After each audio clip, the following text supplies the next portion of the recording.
شغال مع مستر بيست في شركته. I'm a former Mr. Beast employee and today I am alleging that the company rigged videos and ايه ده ماله بيتكلم كده ليه؟ وقرب كده ليه الكاميرا؟ I would consider that fraud. Okay, thank you. Enjoy the video. اوكي برو. ده المفروض ان هو كان امبلوي او موظف في شركة مستر بيست اللي هي قناة مستر بيست من الاخر.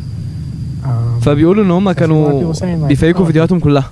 Film was scripted, you know, because what we do is non-scripted, so you have to plan for a bunch of variables that you can't control, blah blah. What we do is scripted. Holy shit, this stuff would be easy to pump out. Have you ever faked a video? هو فعلا.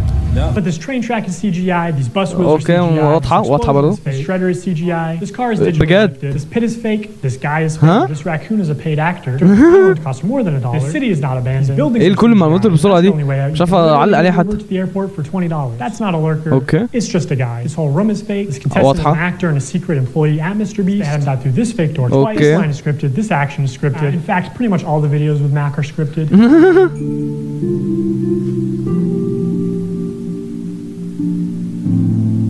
Looks at the clock. Not scripted. Scripted? Holy shit, this stuff would be easy to pump out. Let's talk about Mac for a second.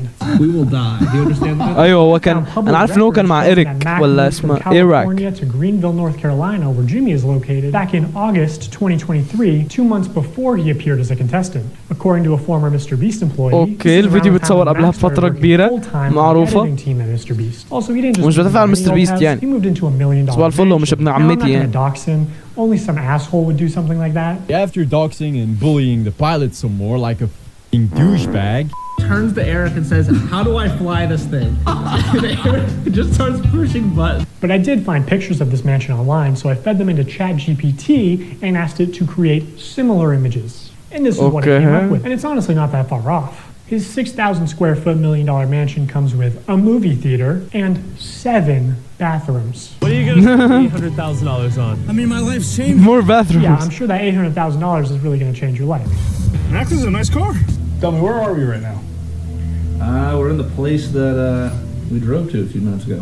Mac, let's cut the shit here. What have you been doing for like the last year? A lot of family stuff. What kind of family stuff? Just like you know, playing catch with my dad. You know. For a year? How do you make money? Hilarious question. How are you like surviving? Basically, like my main strategy is I go to like grocery store type places. Grocery store type places? Yeah. And I basically I'll do when I get there. I usually get like an amount of food that would feed me like a week or so, right? With what money? The money that I've made. How did you make it? Huh? You're getting too caught up in the details. They'll figure it out. We will die. Do you understand that? During this time lapse on the 4th day of 7 days stranded at sea, you can clearly see there's no one in the shelter. These are their empty beds, but after a hard cut, magically 5 people are awake, and 2 of the boys have bright yellow raincoats that they didn't have when it rained on day 2. And after standing these completely soaked, you didn't spend the night soaked, Jimmy. You slept on the production yacht. It's ironic because this is one of the videos that claim that they don't fake things. But no, we have to be the real channel that doesn't fake things. In this video, this wink was added in post. In fact, 58 was actually on the far opposite side of the room from 42, and he just didn't hear him. This whole revenge storyline was added in post. Multiple shots show how timers are edited in post. Timers are edited in post. Timers are edited in post. They also manipulated contestants' audio. Timers edited in post. We got 15 minutes. In general, if anything happens last second, it's fake. Or if you can hear someone's voice but can't see their mouth, the audio could easily be added in post. I literally think I'm gonna kill you. And yes, this lie detector video was also fake. Have you ever faked a video? No. It's that lie. It's still real to me, damn it! Okay, so Mr. Beast fabricates some contestant dialogue and timers and movements and storylines and uses a bunch of shitty CGI, but who really cares? I mean, the videos are only, right? I mean, it's not like he's ever rigged the results of a challenge. That would be impossible because he films with hundreds of random subscribers, right? Wrong. Let's look at this video. Not only were the results of this video completely scripted, but the contestants are not random subscribers. So many had jobs. Oh, that contestant had to get out for her job? I guess you forgot she's your hiring manager. I actually recognize a lot of people in this video, including Jimmy's own girlfriend. So yeah, the random subscribers you see in challenges are actually never random. They're almost always local to Mr. Beast, and oftentimes friends and family of Mr. Beast employees, or just the employees themselves. And when they do pull someone from outside of North Carolina, it's usually somebody who's in the industry, who's camera trained, who has built a following.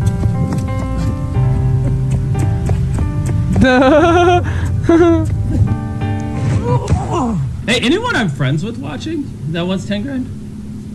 They are never random subscribers. If you subscribe, you will not win $1 million. And what's even worse is that the results of this video were completely scripted. According to a former Mr. Beast employee, it was أحب إن هو يدينا evidence مش بس يقعد يقول حاجات زي كده. And because so many of the female contestants were Mr. Beast employees who got out immediately, production stepped in to actually make the results of the challenge closer. You can actually see some of this on camera, like when Jimmy pays one of the boys $10,000 to leave, which is twice as much as the actual prize money. But doesn't make the same offer to the girls. The boys were blowing you out of the water. I paid the one guy who knew how to solve them to leave. Now if that was all for nothing. At another point, he gives the girls a camera drone so they would have been able to see how many boys were left. It doesn't work out, but seeing how much they're willing to help them on camera, I'm willing to believe that they did, in fact, help them off camera. Apparently at the end, ممكن لا الله أعلم. To see if they stepped on the red line and not the girls, so that the girls would win the challenge. And to be clear, obviously the girls had an unfair start with having so many Mr. Beast employees get out immediately. I think they all did deserve $5,000 for that, but also the boys should deserve a fair chance at winning, I think. I think that's the expectation when you run a game show. But hey, that was a while ago, so I'm just glad they're not doing another Boys versus Girls video. So knowing that Mr. Beast wants the results to be close and that offstage producers can sort of influence how a challenge progresses, I want to show one more example. This is a real-time video, meaning that time elapses the same in the video as it does in real life. Now immediately the intro is sped up,